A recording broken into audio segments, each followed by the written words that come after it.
আমি আমার সর্বোচ্চ সহযোগিতা করব সরকারের যেসব ভালো কাজ আছে, এবং আমি চাইবো যে আমরা যেভাবে তরুণরা সংস্কারের পক্ষে দাঁড়িয়েছি, সরকারের যেন গণভোট সংস্কার এগুলোর পক্ষেই দাঁড়িয়ে যায়।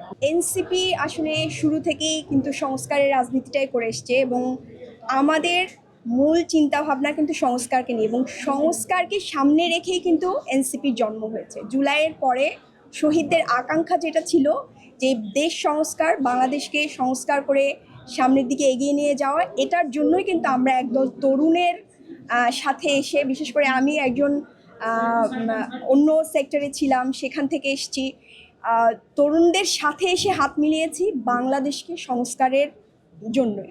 তো এই সংস্কারের রাজনীতিটাকেই আমরা সামনে এগিয়ে নিয়ে যেতে চাই। পাশাপাশি নারীর নিরাপত্তা, নারীর স্বাস্থ্য, এগুলো নিয়ে আমি আগেও কাজ করেছি। আপনারা জানেন যে আমার নারীর বিভিন্ন গ্রুপ ছিল, সেখানে আমি কাজ করেছি, বিনামূল্যে চিকিৎসা দিয়েছি। এই যে নারীর নিরাপত্তা এবং নারীদেরকে, যে জুলাইয়ের পরে যে নারীরা হারিয়ে গিয়েছে, সেই নারীদেরকে সামনে নিয়ে আসা এবং একটা রাজনৈতিক গোষ্ঠী তৈরি করা, যারা হচ্ছে নারী রাজনৈতিক গোষ্ঠী তৈরি করা, তাদেরকে রাজনীতি সম্পর্কে বোঝানো। কারণ বাংলাদেশে দেখেন, আপনারা সবাই যারা আছেন এখানে, সবাই কিন্তু পড়াশোনাটা কিন্তু মায়ের হাতেই করেছেন, বাবার চেয়েও বেশি মায়ের হাতেই আপনাদের বিষয়টা ছিল। যে আমার প্রথম যে আন্দোলনের মাঠ ছিল, সেটা কিন্তু শিক্ষা সংস্কার থেকে এসেছিল আমার বাচ্চার জন্য। তো সেই জায়গা থেকে মেয়েদের রাজনীতি বোঝাটা অনেক বেশি ইম্পর্টেন্ট।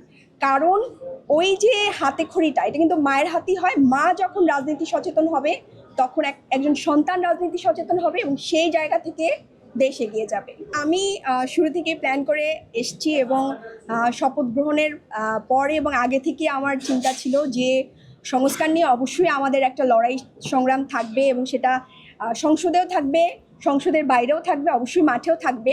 কিন্তু আমি আমার সর্বোচ্চ সহযোগিতা করব সরকারের যেসব ভালো কাজ আছে, এবং আমি চাইবো যে আমরা যেভাবে তরুণরা সংস্কারের পক্ষে দাঁড়িয়েছি, সরকারের যেন গণভোট সংস্কার এগুলোর পক্ষেই দাঁড়িয়ে যায়।